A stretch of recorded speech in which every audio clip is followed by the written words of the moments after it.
Roguelike games are the biggest category in my Steam library, so with that information, one might wonder, do I like roguelike games? No. I often find them boring after a short time and just play better games instead. Well, except for...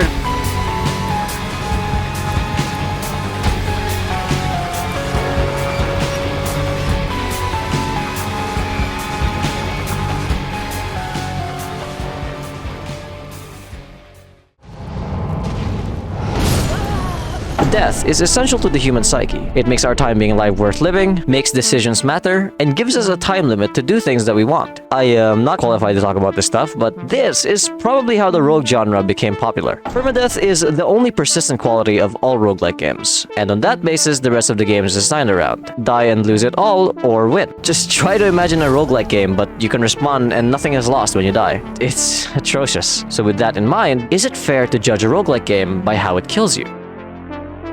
I believe that difficulty in video games can be roughly defined by how much you know, how much you understand, and how much struggle is involved in execution. When the game requires good performance in dodging, that's an execution issue. But if a game offers different intuitive ways to overcome the challenge that don't intrinsically involve perfect execution, then the difficulty is balanced out. I am aware that there might be better definitions of how difficulty can be measured, but this is my own poo-poo way of understanding it. And it's where my main opinion comes from, because nowhere in this idea does unfairness fit into. Too often you can find games that make silly instances or mechanics that create moments that only elicit frustration. Moments are funny, but it's only funny once. But I think that it's just way too prevalent in games nowadays, to the point where you might have subconsciously or even consciously believed that an unfair moment was a real skill issue. This is present in duo fights, boss events with mobs, one-shot attacks, near undodgeable attacks, and even boss walks. All great examples of things that mimic difficulty, while in reality it's just stinky. So how does this relate to roguelike?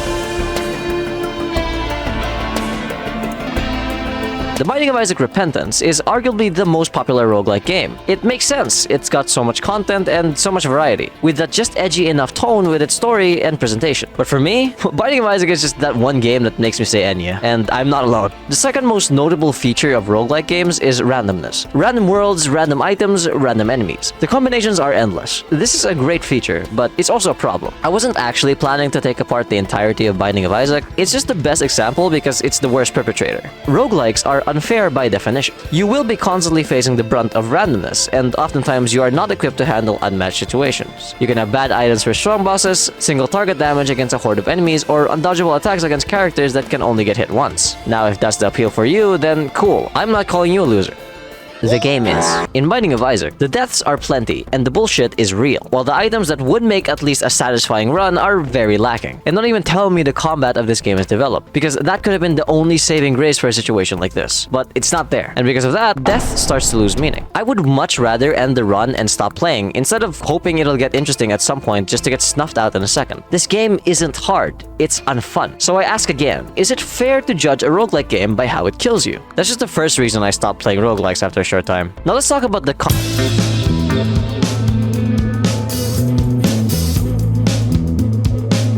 in roguelike games is non-existent. I'm exempting Slay the Spire and Darkest Dungeon here. Those games are unique and do their own thing well enough. But for the rest of you, combat options are usually segregated into initial kit and added effects. For most games, it's your character and the items you receive in the run. In Nuclear Throne and Gungeon, you start with a character and get guns along the way. In Hades, it's your weapon and the boons you collect. In Noita, it's your knowledge of the game combined with the wands and spells that you get in your run. Binding of Isaac is once again the worst example of this, because of course it is. Because more than half of these characters' special quirks are just items that you can get in your run. It's brainless. The only major difference is the type of health that they can contain. Nuclear Throne's characters are unique, but the game's difficulty flattens the unique points and fully relies on your skill level and the weapons you get in the run. Gungeon does the same. Hades has weapons, distinct in style, and how it go boom. But in reality, you can count their gameplay differences on one hand. This is actually a general issue with the Hades, where it's kinda clipped its combat in the balls and made it very mundane and easy. I still love you, Hades. 10 out of 10, sorry. Noita comes the closest to a good combat system. It's a very complicated tree of functions, but if you break it down, you'll see the individual math that makes up the entire attack. But here's the problem. I don't know how any of this works,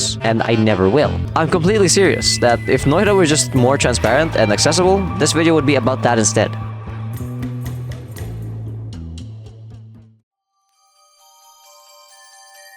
I spent a lot of time and money trying to search for that one roguelike that gets all these aspects right. At some point, I realized that I may not even be a roguelike enjoyer at all. That was the case, until I tried out Muck. Just kidding, we're talking about...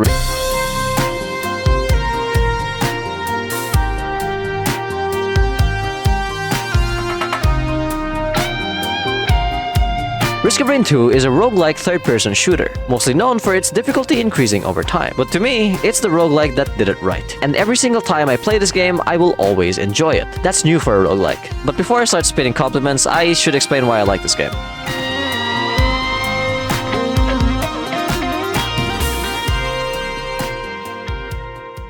Risk of Rain 2 has 123 items, which have effects varying between becoming invincible to squid turret. Now you might realize that in roguelike terms, that number of items is actually pretty low. But here's where it gets interesting, because get this, the items stack. You can get an infinite amount of any item in every run, and it's not some loophole, it's a feature. And alongside this, there are 3 unique types of stacking, which basically works like this.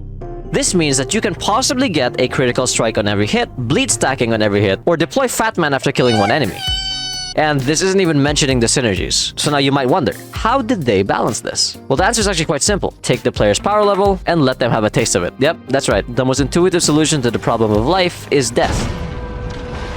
People often note this game for its difficulty bar, and that's because the difficulty bar is Risk of Rain 2. To curb the difficulty, you spend more time getting more powerful. But if you spend more time, the game gets more difficult. But if you're too quick, you'll have less power, which makes the game harder. The game is layered by design. And with that balance, your decisions have meaning. And by the way, the attacks are actually dodgeable. Another hinge that makes the combat so good is that it actually functions as combat. Rather than hit scan laser from the other side of the room, it's 5 one-shotting bullets that you can actually see and avoid. Because almost all attacks in Risk of Rain 2 are actually fair and visible, except for Clay Doomstrider.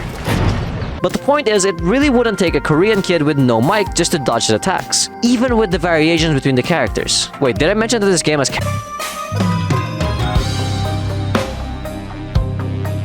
I believe that Risk of Rain 2 has perfected character design and gameplay when it comes to roguelikes, because most roguelikes definitely do not take advantage of the diversity when it comes to gameplay. Oftentimes it's just a difference in movement or a particular special ability. Or in the worst cases, the gimmicks of the characters are just items and stats that you can get with other characters. In Risk of Rain 2, when you choose to play a character, you're playing a new game. There are major variations in the way that they engage in combat, making some items super good for some characters and making others completely useless on some. And it isn't just some movement or damage difference. Some characters have lower base damage but high attack speed, making on-hit effects better. Some have the complete opposite, meaning investing on one-shot potential can get you a longer way. Then sometimes the game just says, fuck it, melee character, and it's still fun. There is true diversity, and when you think you're tired of playing the game, just switch characters, and just like that, the game is fresh again. It's genius. It's magical.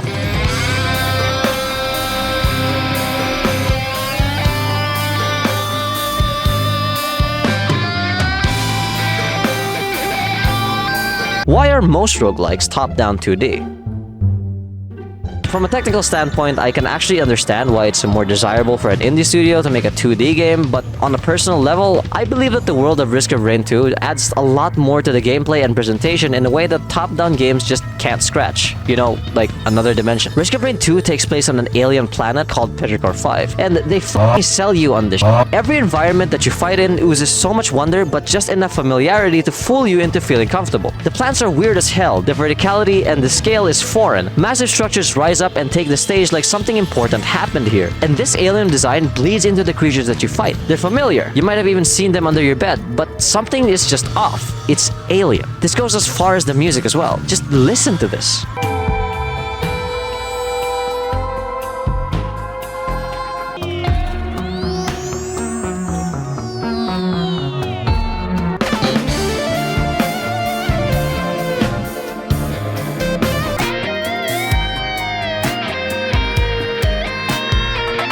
Every single part of this world is so inspired. It's so real. It sells you on the idea that this isn't your world and you need to get out.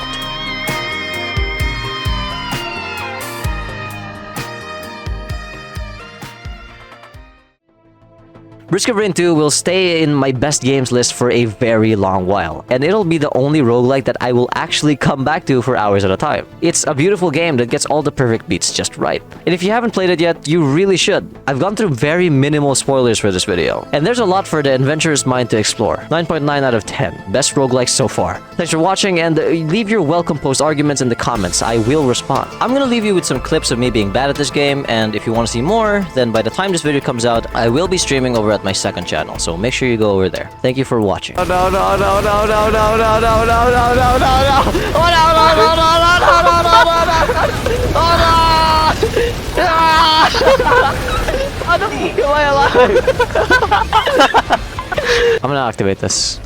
Oh, Okay, bro. I'll probably die. All of our healing drones are. Oh no! There's 3 of them. Dude, Q. This isn't Valorant, bro. There's no Q. Holy shit, I can one-shot though. Okay, that makes it a lot simpler. Oh my gosh, it's so simple.